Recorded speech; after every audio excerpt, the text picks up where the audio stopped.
I'm not exaggerating this, but I think I applied to more than 100 companies to find my first internship.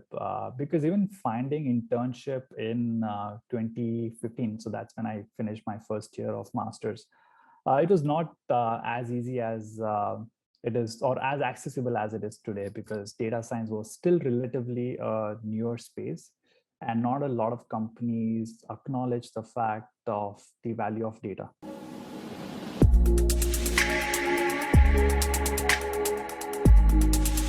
Today, I had the pleasure of interviewing Naveed Janvekar.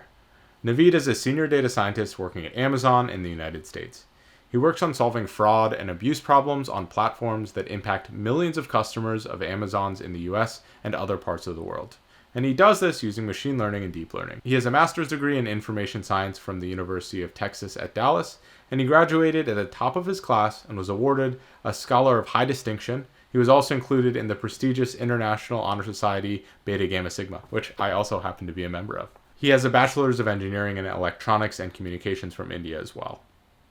Now, he's worked with other influential firms such as Fidelity Investments and KPMG, and in this episode, we learn about how he managed the culture shock from moving from India to Texas and how he believes the data science educational system could be reformed. I really enjoyed talking with Naveed. I hope you enjoy our episode. Naveed, thank you so much for coming into the Ken's Nearest Neighbors podcast. You know, we talked a little bit, and you have such an interesting story coming from India, doing your master's degree in the US, and now landing a job here. You've obviously been at a FANG company for, I think it's almost 5 years now. Yeah. And I'm sure that you have some incredible learnings from that entire experience that I've just illustrated. I'm so happy we could share your story with everyone today. I'm again certain that they're going to learn a lot from the story you tell here. So thank you again for coming on. Yeah, thank you, Ken. And first of all, thank you so much for giving me this opportunity to let others know about the experiences I've had so far. And definitely, I believe that some of these experiences will help the audience watching this channel and this video. So excited to be here and looking forward to our conversation. Incredible stuff. Well, so the first thing I usually like to ask every guest to get familiar with, their story is, how did you first get interested in data? Was it a pivotal moment? Did something happen, or was it a slow progression over time? Yeah, I would maybe term it as a casual moment rather than a pivotal moment, but sort of progressed from there. So this was in 2013, and this was right after my graduation from engineering. So I got this job at Fidelity Investments as a Java developer. And at the company, I was mainly developing applications for content management for the firm. But I also had a couple of friends that were financial analysts and were working with a lot of data and then gathering insights and solving some of the business questions or problems at that point. And then I would just casually have a discussion with them, trying to learn more about what they're trying to solve. And they would basically say that, okay, they're trying to analyze this data, come up with different visualizations, trends, charts for the business leaders to basically take some decisions that will definitely impact the company. So this was sort of my moment that I thought that, okay, this looks interesting. Maybe I should delve more into this and try to figure out what data analytics is and data science is. So what I started doing that just to see if this is something that really excites me, because at that point I was also thinking of what do I want to do next in my career, because I completed my engineering, I got this job as a Java developer, but I would still say that there was a spark that was missing in my life. So I was still sort of exploring things to do in the future, because I also wanted to pursue a master's as well. And at that point, I was a little confused as to where do I want to take my career. Do I want to do a master's in electronics, which was my undergrad degree, or do I want to do something new, maybe a combination of business and a little bit of technical? So what I started doing was I also wanted to analyze a lot of the spend that was happening at home. Wanted to see like where is the money going, what are the different types of transactions that we are making at home, just to sort of understand where is the money going that's being spent by the family. So what I started doing was basically logging all the transactions in an Excel. So Excel was my best friend at that point. And I started logging, okay, this week we had these major transactions, and these were the areas where me and my other family members were spending on. And then on a monthly basis, I was just drawing basic visualizations and then just doing some trend analysis and basic pie charts and histograms just to see, okay, maximum amount of money that we're spending is maybe at the movies or at the restaurants outside. So that was sort of the moment where I knew that, okay, this is where I want to pursue my master's in, and maybe utilize the same kind of techniques, use the data at various companies to maybe solve their business problems, because I definitely knew the value of data at that point, and wanted to sort of have more expertise in this space. So that, I would say, was the moment when I realized that, okay, this is where I want to proceed further in terms of specializations or masters. So that, I would say, would be my moment. I really like that. So the analyzing your personal finances Mhm. is something I've heard before. It's one of the best Yeah. first projects I think anyone can do Mhm. because it is directly relevant to your life. You get to see the Yeah. pure, clear impact of Mhm.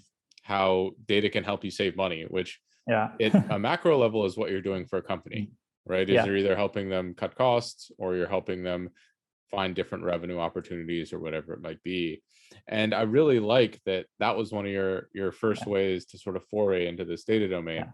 What about that did you like so much, and what were the next steps after that? Where did that Yeah. analysis take you?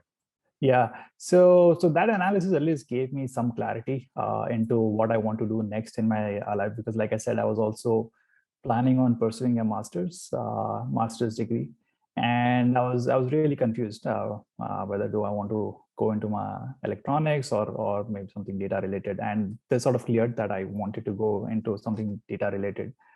And at that time, UT Dallas, University of Texas at Dallas, was offering a very nice course, which was a blend of a bunch of business courses and machine learning courses.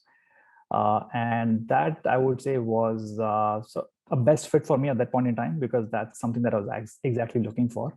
And then I applied to the university and got selected, and that sort of led me to the next part of my career of doing a master's degree here in the US. So how did you find out about that program? Was it just a bunch of Google searches or Yeah, it was just a bunch of Google searches.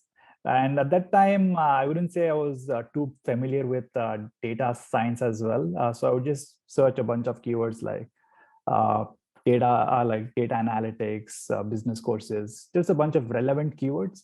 And then Google was my friend there. So UTD sort of came to the top, and I had a couple of other universities that I also applied to, but UT at Dallas was the one that I chose.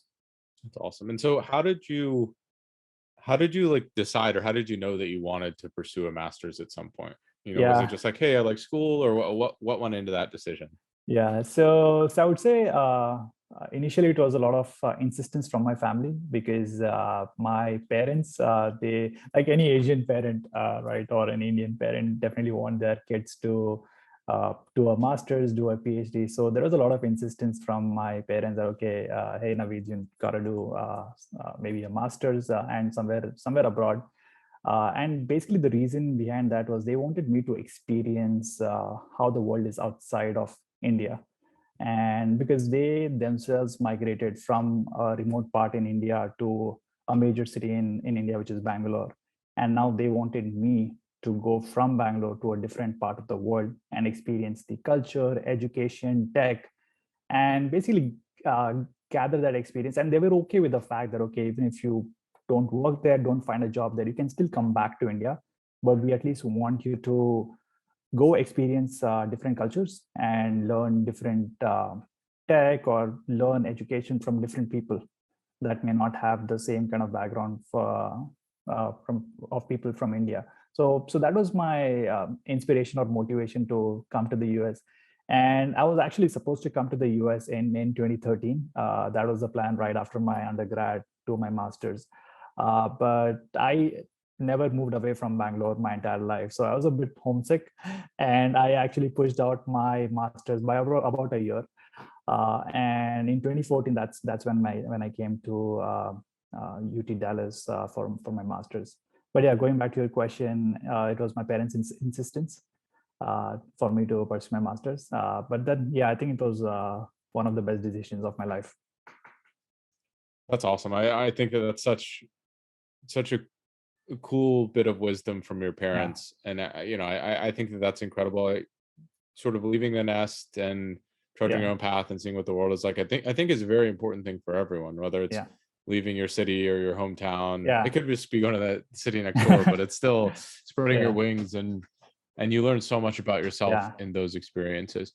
So I yeah, have two questions. So the first is, why did you choose the US over, for example, yeah, Europe? mhm, And then after that is going to be about your experience in Dallas, yeah. which I would imagine is very different than Bangalore. Yeah, yeah, absolutely. Yeah. I think a couple of reasons why I chose US over Europe. One is definitely the advancement of data science in the US versus Europe, because based on my research, I did find that, okay, US has these many universities that are offering data science related courses, and these are the available jobs in the US versus Europe, and as well as the work visa flexibility. So US that time when I came had the option of 3 years of work visa in the form of OPT. That's called OPT, yeah, right after your graduation, that you can still work in the US even if you do not have like a H-1B visa.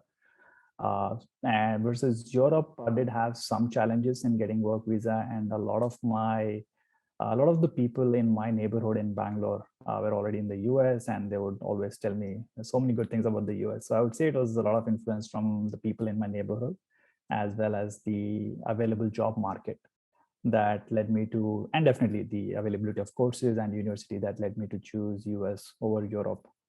Yeah.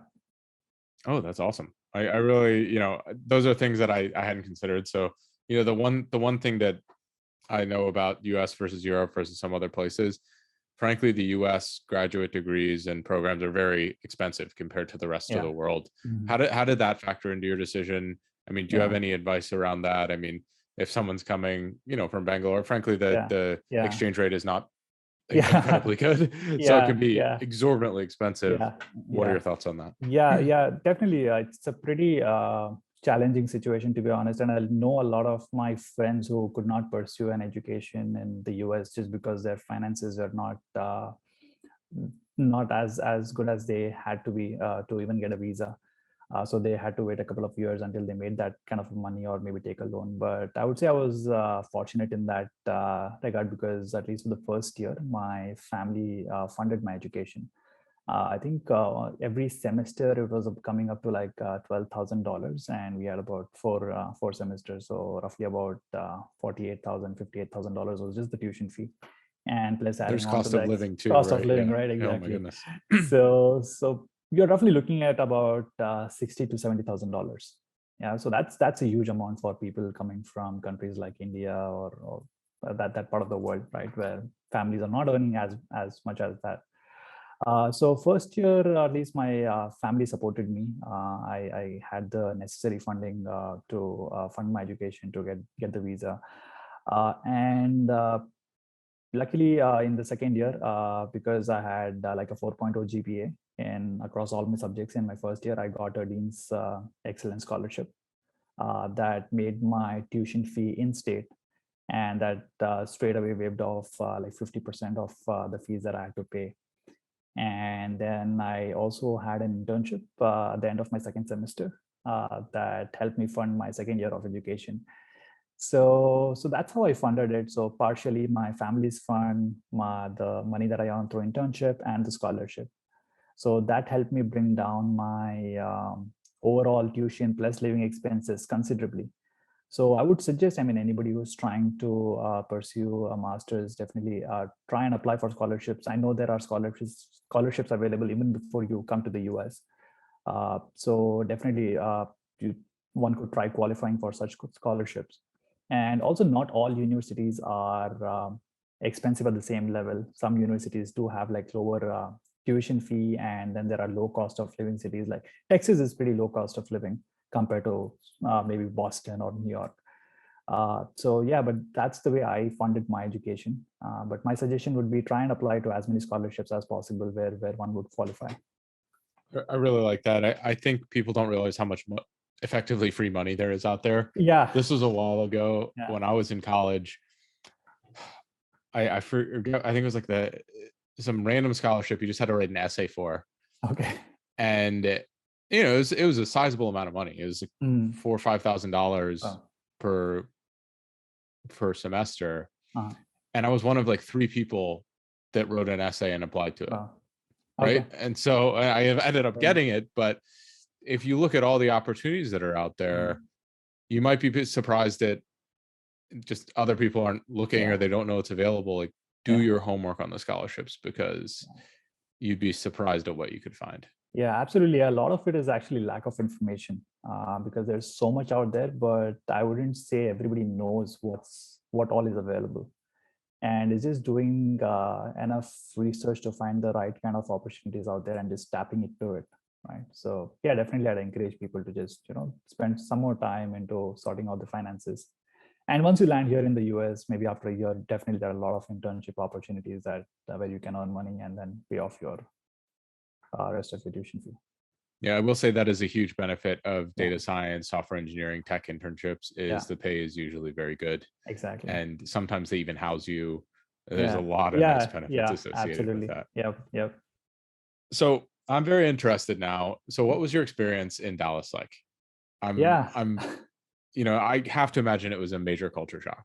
Oh, yes. Yeah. So I think the first shock I had was with respect to the weather because I landed in Dallas, I think it was in August. Yeah. And August typically is peak, peaks, peak solar weather. And the temperatures go up to like 90 degrees Fahrenheit. So that's the sort of temperature range. And Bangalore is typically in the 70s. So I think that was the first major shock as soon as I landed. That was so hot, and then at that point I didn't even have a car, so I had to like walk around to a bunch of places. And Texas public transport is not that great, so definitely a challenge in terms of weather.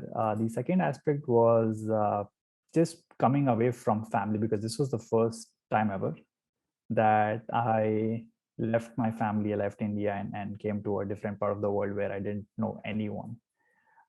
So that was the second challenge in terms of being in a place where you don't know anybody that well that you can count on in difficult situations.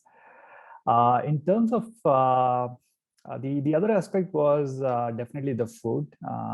I think I had some challenges because I didn't know how to cook, and being a student and eating outside can be really expensive. Although there are a lot of good Indian restaurants in Dallas, but again, I didn't want to like add on to too many expenses there. So I would say I had to learn cooking because I didn't really enjoy the food as much as I'd like. Uh, and then I had to eat a lot of tacos and pizza. So that was the first sort of shock because in back in Bangalore, India, I never had that much pizza or tacos. And in Dallas, pretty much every other day I was having tacos. Yeah, So Tex-Mex so big. yeah, Tex-Mex, yeah. But yeah, now tacos and pizza are one of my favorites. But yeah, that was a shock in terms of like weather and food. But in terms of people and just blending with the crowd, I think it was not as difficult as I had imagined. And the reason being, UT Dallas has a pretty big Indian Asian population. So I could still find a lot of people who were from Bangalore or India and then make friends with them. And even the locals in Texas, at least the ones that I met, were pretty friendly. And they welcomed me uh, with having an open mind to understand and accept any cultural differences that may come across during conversations. So I wouldn't say I had like a major cultural shock in terms of meeting people or going out with locals, but it was definitely a shock with weather and the food. So that was my experience. But yeah, I was fortunate to make a bunch of good friends. And then through a bunch of like mutual connections, I did find out like, okay, my distant relative lives in Dallas, so I I went and met them a couple of times. So yeah, this was my experience in the first few months, and then I just got so busy with college and studies and finding a job that none of these things mattered much, because my next aim was, okay, how do I find an internship? How do I find my job? So yeah, that was sort of my experience as soon as I landed in Dallas. That's awesome. And so, how did you find your internship? Oh yeah, it was pretty hard. I think, and this I'm not exaggerating this, but I think I applied to more than 100 companies to find my first internship. Because even finding internship in 2015, so that's when I finished my first year of masters, it was not as easy as it is, or as accessible as it is today, because data science was still relatively a newer space, and not a lot of companies acknowledge the fact of the value of data that would bring into a company. So it was still a fancy term. People were experimenting with the role, and very few companies offering that kind of role. So I applied to a bunch of data analysts, data scientists, business analysts, technical analysts, system analysts, any job with the word analyst in it, pretty much, and that had anything to do with data. So I applied to about 100 companies, and I think maybe like 10 companies actually even like responded back saying that, okay, hey, we would like to move ahead with you. And then I think I cleared about two or three companies interviews and got the offer. But one thing that really helped me get my internship was some of my experience in web analytics. So my eldest sister, she had a e-commerce startup back in India where she was selling Indian ethnic wear on the internet, and I did a bunch of web analytics using Google Analytics on her website, and basically made a nice project out of it, and then showcased how I helped her company grow based on the insights that I was getting. So at least that gave an idea to the company that was hiring me at that time that, okay, this guy knows what to do with data and coming up with metrics and how those metrics can relate to the business. So that really helped me to get my first internship, and this was at Nanigans. It was a Boston-based ad tech startup, and that was primarily working on Facebook ads. Now it's acquired by a company called Sprinkler, but that was my first internship in the US, which was in Boston, and I was pretty excited about it because I was getting to go to Boston, which was a completely new city, new experiences, and my first ever internship experience in US. So that was good. But yeah, this is how I got my first internship. And again, one other aspect that I would like to share is modifying resume as per these different companies. So I literally had to modify my resume so much that, because I wanted my resume to be well aligned with what the companies are looking for, because a lot of times you have these internal systems that are doing maybe keyword matching. So I just wanted to increase the probability of my resume at least getting picked. So I had to work on my resume multiple times, even go to the career development center at the university, get feedback on my resume, get their thoughts, do mock interviews. Because again, interviewing here in the US is different than interviewing in India. So I wanted to, get as much practice as I wanted. So UT Dallas has a very good career development center where they do mock interviews, resume reviews, and even help with networking to a large extent. So all of those things helped. But yeah, I think I sort of maximize my chances of landing an internship by applying to tons of places. That's awesome. And so, you mentioned that job interviews are different in the US and in India. In what ways are they different? Yeah. So, so typically in India, once we graduate from maybe a bachelor's degree, there is something called as campus placements, where a lot of companies actually come to you. It's almost like it's sort of it's a career fair basically, where you have these different companies and thousands of students actually write the initial entrance. We call it like an entrance exam for these companies, where you have like a bunch of basic questions just to sort of like a first level screening. And then once you clear that, then you get assigned to like tier one companies, tier two companies, and then you go through the interview process. So there is this career fair that the companies go to in different colleges, and then you have a chance of like clearing those interviews. But here in the US, I found that the career fairs are not as many as they are in India. There is not much of a concept of a campus placement, but rather there are career fairs, but it's not as I would say in some sense effective, because at least in India, you would find at least one single job in maybe a tier 2 or a tier 3 company. So that was at least a guaranteed, right? If you have completed your bachelor's and then you have these consulting firms that will still hire you. So that was one difference that I found. And apart from that, it's just around, yeah, that I would say would be the major difference. Apart from that, technical aspects and the technical rounds are similar, but just getting access to those companies is different in India versus here. This episode of Ken's Nearest Neighbors is brought to you by Z by HP. HP's high compute, workstation grade line of products and solutions. Z is specifically made for high performance data science solutions, and I personally use the ZBook Studio and the Z4 workstation. I really love that the Z line can come standard with Linux, and they also can be configured with the data science software stack. With the software stack, you can get right into the work of doing data science on day one without the overhead of having to completely reconfigure your new machine. Now back to our show. It seems like in the US, it sort of broad strokes, you have to go out and get a lot more opportunities. Yeah, than the ones that exactly. are set up for you. Yep, absolutely. Well, I think that that's a really important thing to notice about the degrees that you pursue as well, is that when you're doing a degree, right, when you're doing a master's, when you're coming to the US for education, it's not necessarily what you do in the degree. Like, just getting the degree guarantees you literally nothing, which is unfortunate, but you really have to be proactive in leveraging the resources like you did, reaching out to companies and trying to find opportunities for yourself, because that's what effectively pays the most dividends, is the stuff that you do outside of the classroom rather than what you do in the classroom. Yeah, absolutely. And I think tools like LinkedIn is very useful, at least here in the US. So I remember even during my internship search, I reached out to a bunch of recruiters and managers who were hiring interns at that time. And then just sending them, I took a LinkedIn premium package at that time and then just started emailing people. And I think the response rate was maybe like 5% or 10%. It's better than your but it's application. Exactly. So that's another thing where I would say you have to be more proactive in terms of reaching out to people, and then at least putting yourself out there, and then at least letting them know that, okay, hey, these are the things that I've worked on, and I think these are the ways I think my skill set is applicable to the problems that you're trying to solve. So I think putting it that way would be useful. I really like that. And something I do want to be sure to note is that there's a right way and a wrong way to reach out to people and be proactive.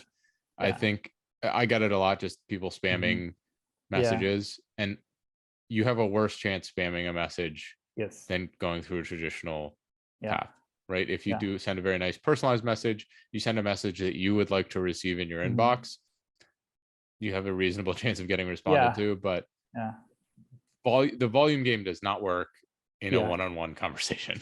Absolutely. It's never a good idea to just make a cold ask, right, without giving some background around what you're doing and why do you think this message is even valuable to the other person who's reading it. Because I think you need to structure it in a way that not only just benefits you, but the other person, because you got to respect their time as well. So definitely agree with personalization. Awesome. And so one other question I had, I was sort of thinking about it as we were talking about master's degrees. I understand the benefit of going in person to your degree. I mean, your family wanted you to see the world and explore different things. Do you think it was really necessary to go in person? I mean, I did my master's in computer science. I started in person, right? And then for the last year, I did everything online because I was like, why am I going into class when I can do all this from my home? What's the trade-off there, and what is your experience? I think it's a great question. I think situation is different now because of COVID and very limited opportunities in terms of like in person. But I still, at least my preference is still going in person to the university or college and meeting with your friends and discussing subjects and topics as a group. Because a lot of times when I've struggled with any topic or any subject, the ease of accessing a professor or just meeting them in a corridor and getting my doubts clarified, and then or making a study group and studying in a library was very effective in terms of getting those doubts clarified. Whereas now I feel that, even if you have to like reach out a person, you need to write an email, wait for their response. And, sometimes you even shy from making such an email because again, you need to sort of think about, do they have the time for it? But maybe in a college, you are just, walking in a corridor, you meet them, you have a casual conversation. So I think those are the aspects that I really miss. And the other aspect is just networking, because again, in person, maybe like, for example, a career fair, you would meet like a lot of resource people, maybe recruiters, people from different companies in the same space. And the effort there would just be like a one-time effort where you just meet a bunch of recruiters and people who are there, or meet a bunch of professors to get your doubts clarified, to maybe submit your resume. But now in the online world, I think you still have to make those efforts individually for every person that you want to reach out to. So definitely miss the sort of human aspect that's there in the university versus online. So I would still say that there is benefit in terms of going in person to the class, making a friends group or a study group, and then do studies together or projects together. But again, yeah, times are different now, so people are still trying to make it work. I actually attended a virtual career fair just to sort of see how that goes. It was sort of created in the metaverse environment where you could actually, gamify yourself, walk to different booths. Even that was fun. So I think people are trying to digitize those offline events in the online world, but I still see that I still feel that there's a lot to catch up, and I don't know if we will be 100% be able to replace the offline events in the online world. But yeah, those are my thoughts on it. I like that. I think something I personally got the best of both worlds because I lived right next to the school. Yeah. And I could go and see the professors. I could go and do whatever I wanted. I just didn't have to go into the class. So all my classes were between, I think it was 5:30 and 9:30 one night a week PM. Wow. And so I'm not an evening person. I'm a morning person. So the next day I'd watch the lecture. If I had questions, I'd go into office hours. And that's something I think is really important that you just described, is kind of leveraging the resources of the university or of the educational institution. So you talked about how you use the Career Center. You talked about how you helped with networking and all these things. Something that people don't do, and it baffles me why they don't in the US, is leverage the office hours that the professor has, study groups and these types of things. You get the professor who is teaching you the information. You can get 15, 20, 30 minutes of their time to tell you exactly the answers to your questions. Right. It blows my mind that people don't leverage that as such an incredible resource when they're in school. And I had good relationships with my professors that presented job opportunities. It presented research opportunities. I didn't take any of them, but they were offered. And so to me, I don't know. I just think that's such a waste to not use those resources if you are pursuing this degree. I mean, you're paying for it. So yeah, absolutely. Yeah, I think like you said, office hours is a very effective way of going beyond just the syllabus that's taught in the classroom, right? Because like you mentioned, research areas, I think that's very important for people who are pursuing a career in data science or machine learning, because it's not easy to just access to any research group who's doing like some really relevant or cutting edge work. And I feel professors have a good access to these resources, or at least they can point you towards various research groups that are actually doing innovative stuff, or maybe even they can make you part of any of the papers that they are working on for publications, citations. And then apart from that, I think networking, because I even today I have like good connections with the professors from my master's, and those have typically been developed during office hours, just clarifying additional doubts, because you just cannot get everything clarified within the 1 hour classroom session that you have. So I've made use of these office hours, and I think it's one of the benefits of online versus offline. I'm not sure if professors are doing online office hours anymore. When I taught my course, I had to. Okay, got it. And nobody came. I was like, really? Got it. They came when they were struggling with their projects, but not to ask a question. I remember I had one professor, my first machine learning course. And I would go every week just to ask questions about my personal projects, just to ask questions about things that I didn't understand in the field.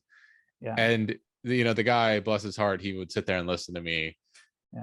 And I consider him a friend now. We haven't talked in a while, but I should probably reach Got it. out. Yeah. So moving on from your experience at school, I'd Hmm. love to hear about landing your first job Hmm. and Yeah. and what that process was like for you, what you learned about yourself and Sure. interviewing. Yeah. So once I came to the Fidelity Investments Java developer. That was my first ever job in India right after my master's, right after my engineering bachelor's in engineering. And then came to the US, and then Nanigans was my first internship, where I was working as an analytics intern, and primarily the job was around analyzing customers' ad spend and basically looking at ways how to optimize that ad spend, right? What actions actually translate to a good click-through rate or good impressions. So a bunch of regression type of analysis that I had to do for the company. So that was in that internship phase. But yeah, my first full-time job here in the US was with KPMG, which is a big four accounting firm. And I got this job actually as part of a career fair that happened at GT Dallas. So you had this bunch of companies from like KPMG, Apple, and a bunch of other companies that came that had their stalls, and then just I happened to take one of the visiting cards of the recruiter, and then just not spam email them, but sent a nice note saying that, okay, these are the areas that we had discussed that you're working on, and this is how I think my skill set would fit for your company. And then I got a call from KPMG to for an on-site interview actually in Dallas, and then that interview went well, and I got the job offer. But the responsibilities there was mainly in the business intelligence space, where I was developing dashboards using tools like ClickView to come up with metrics and visualizations for some of the internal reporting needs. But again, this was, although it was good work, but it wasn't exciting enough for me to sort of stay at the company for too long. And that's when I started looking out for other job opportunities. And I came across this analyst position at Amazon in the fraud and abuse prevention space.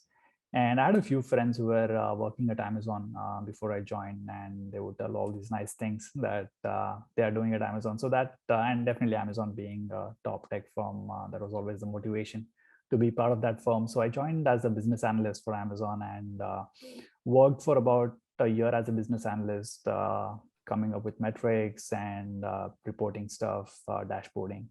And then I think it was after about a year, I got my first machine learning project where I had to build a classification model for one of the abuse vectors that we're seeing on the platform. So that was my transition into the data science job family within the company. And then, yeah, I think after that, it was just delivering impactful machine learning projects that had sizable business impact that really mattered to the company. And yeah, been with the company now for about 5 years and then currently as a senior data scientist. So that's been my transition ever since my undergrad. That's awesome. And something that I'm curious about is how Yeah, did you get that sort of first machine learning project? Did you have to advocate for yeah, it, or did it just yeah, sort of come to you? yeah. I would say was. It was a lot of advocating, to be honest, at least at the beginning, because it's not the usual norm to give a machine learning project to a business analyst, because I had to definitely showcase how my current skill set is even relevant to the problem that needs to be solved. So even as a business analyst, I worked on a couple of machine learning projects that I did like show and tell to other folks, other scientists within the company. And then there's a whole process internally just to sort of do a validity check on the skill set before the official transfer happens. So yeah, so a lot of advocacy and being able to like prove my skill set, that okay, I think I know what I'm doing, and this is how my skill set is going to be applicable to this problem that's being solved. So yeah, that's how I went about. But yeah, made some good connections with some of the scientists at that point who also were my mentors, and gave good guidance into how I can be successful in this space. So all of that helped. I really like that element of the story Yeah. because I mean, honestly, that's something that I recommend. Is the easiest way to transition into data science is to have a analyst or Yeah. BI job and Mhm. slowly accumulate projects and portfolio and do it within Yeah. a company Yeah. rather than going externally. I mean, people talk about how hard it is to land the first data science role. Yeah. In theory, you don't have to land your first data science role, Exactly. right? You land your first analyst role and transform Yeah. it. Yeah. And then after someone calls you a data scientist, Yeah. it's really not that hard to get Yeah. another data Exactly. science role, which I think Yeah. is very funny. Yeah. And Yeah. so, Absolutely. Yeah. I And mean, I think also one other good thing as an analyst or a BI is that you get very comfortable with data, and then you would know, okay, this is the sort of layout of the data ecosystem within my company, and this is where all the tables, all the fields reside. So getting that comfort level, I think, is very important, because even when you become a data scientist, you don't let go of the data work, right? You still need to do feature engineering. You need to tap into the right data sources. So I would still say like an analyst role is sort of building your strong foundation around data, that then you can become a data scientist and leverage these skills that you've developed as an analyst. I really like that. I mean, the skill sets are so parallel, or I wouldn't say parallel. It's a continuation, right? I Yeah, it's a think, continuation. yeah, the analyst is more of the beginning of the pipeline, and Yeah, data scientist is, yeah, well, kind of the whole pipeline, depending on yeah, on yeah, on where you're working or who yeah. you're working for. Something related to work over, over the course of your career. Mm. I think I'm interested in if you should specialize or not. You Yeah. know, in a sense, when you work on a specific team, right, you Mhm. do specialize within that domain. Yeah. Do you think that you've specialized over your career, particularly at Amazon, or do you think of yourself more as a generalist? Yeah, yeah, that's a great question. I think overall industry-wide, the definition of a data scientist varies company to company, but and broadly, people view a data scientist as a more sort of a generalist who can pretty much do most of the things with data. But I think personally, for me, at least my opinion is that being a generalist is good, but having specialization in maybe one or two specific areas could be beneficial. And for me, it has been a large influence because of the work that I've been doing at Amazon. Because in my current role, I've been mostly working on classification type of problems, and then doing network analysis, graph related work. And I've been sort of specializing in that domain, and that also interests me. So I think if there is any particular areas where you think you really like that space, maybe it could be forecasting, or it could be regression type of problems. Because I think once you are in a particular specific area for a longer time, you would know like, okay, what are the things that are good about this area, or what are the problematic areas, and you can do further research, or maybe write some research paper in that specific area, or even do some inventions, right? Get some technology patented in that area. So although I think being a generalist is good, specializing in at least one or two specific areas is definitely advantageous. And a lot of companies also, I mean, eventually people want to keep getting good job opportunities as well as they proceed. And a lot of companies have specific roles in specific areas, maybe in forecasting, or maybe in classification or regression. And sometimes they look for like specialists in these areas. So that will also give you an added advantage rather than just being a data science generalist. And that's my opinion. I like that. I think I hear a lot of people talking about sort of a T-shaped Yeah. skill attributes where you have a fairly broad range of skill, but you Mhm. specialize in a couple different things. I think it's almost Right. exactly what you're Yeah. describing. Yeah. And the more specialized you are, the higher chance you have opportunities in those specialized areas, right? Yep. The more general you are, you're not getting that same advantage of having Yeah. better opportunities in more areas. You have Right. more opportunities in Yeah. theory, but Yeah. the quality of opportunities and your qualification for all those opportunities sort of goes down. Sort of Yeah. that min-max idea Yeah. associated Exactly. with the job market, where Yeah. you don't want to be the 78th Yes. percentile of every Yeah. job, Exactly. right? Exactly. Yeah. You want to be Yeah. either the Yeah. top 1%, or who Yeah. cares. Yeah. So I think that's it's a very fun and interesting Mhm. sort of concept to wrestle with. Something I'm interested in as you've Mhm. progressed through your career, mean, you've been in the U.S. for more than 3 years now. Oh, 7 years What? actually. Yeah, exactly. Yeah, So, well, yeah. 3 years is the exception that you get Yeah, with yeah, education. yeah, What, I assume you're planning to stay in the U.S. for a while. And yeah, what does that look like? What is the yeah, landscape after your 3 years yeah, runs out? yeah, yeah. So yeah, so once you so you come to the US as a student on a F1 visa. And then right after your F1 visa, if your master's is in a STEM field, be it math, engineering, some sciences, you get 3 years of work visa in the name of OPT. And then while you're on that OPT visa, you need to get a H1B visa for continuation of your work. So you get your H1B visa. Again, it's a lottery system. So every year there are only so many H1Bs that are allotted, and you need to get your application picked up in that lottery. And you have 3 attempts at it, basically. So the first year you get your OPT, you have an attempt to get your H1B picked. If you do not get it picked, you try it in the second attempt and the third attempt. So I was fortunate to get it picked in the second attempt. I didn't get my picked in the first attempt. And again, it's just not you. You have people also competing from India who want to directly come on H1B visa in this pool. So, but having a master's gives you an edge, because I think there is a specific quota for master's students who have done their master's here. And I do know a lot of people who didn't even get their H1B in the third lottery, and they had to leave the country, go to a different country. So yeah, there's a bit of an element of luck that's involved in getting your application picked for H1B. And once you get your H1B, you typically get it for about 5 years. And then you have to keep renewing your H1B until you get your green card. But yeah, again, the green card process is pretty long, at least specifically for Indians, because there's a huge backlog. And as per current estimates, it can take a few decades before an Indian could get their green card through so again, in green card, you have like multiple categories like EB1, EB2, EB3. And EB2 is the category where master's students mostly fall into. And if you have like a PhD, or if you're basically like a top 1% in your field, you would get into like an EB1 category, which is faster than the other categories. But typically most people fall either in EB2 or EB3, which has like decades of wait time. And then until you get your green card, you have to keep renovating your H1B multiple times.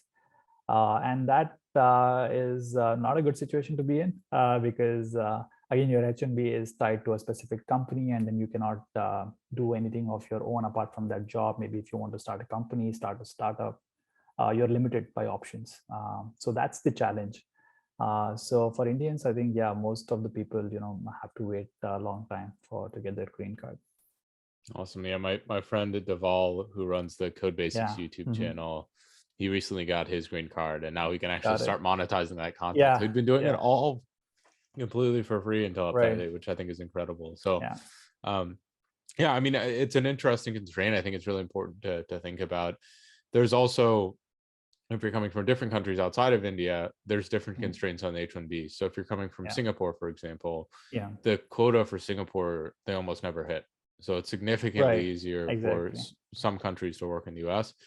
I've heard, in terms of working in other countries, Europe has a lot of countries in Europe. It's generally a little bit easier from India.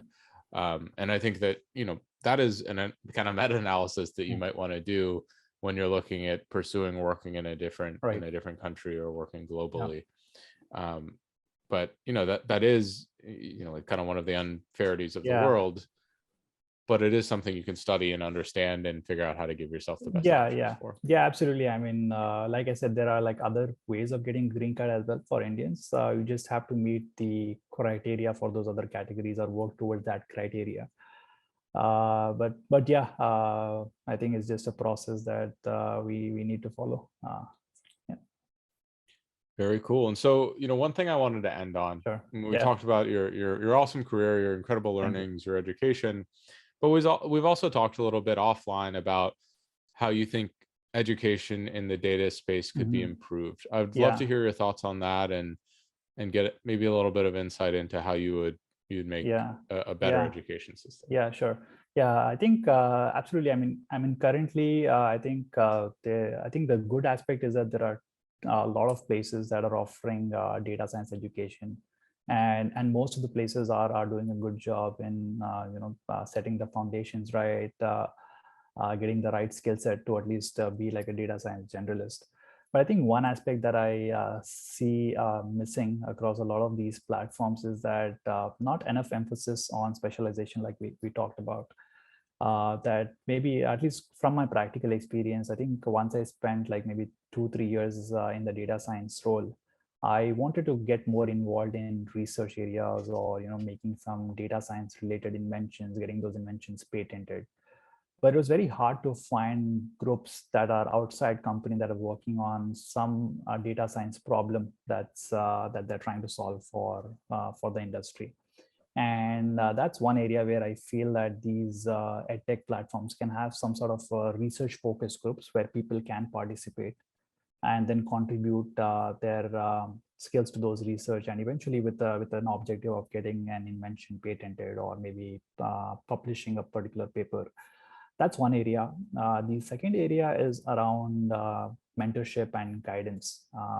I see that maybe there are a couple of platforms that are getting industry experts to mentor and coach data scientists, but I would like to see a lot of other platforms do the same, where they you have like maybe a director of data science who's coming and giving their perspective and guiding young data scientists who might have just joined their first job as a data scientist, or even like young students who are just trying to get into the field, and maybe set the path right. Because without a mentor or a guidance, you are, I would say, to some extent you might be lost in terms of what is the right path for you.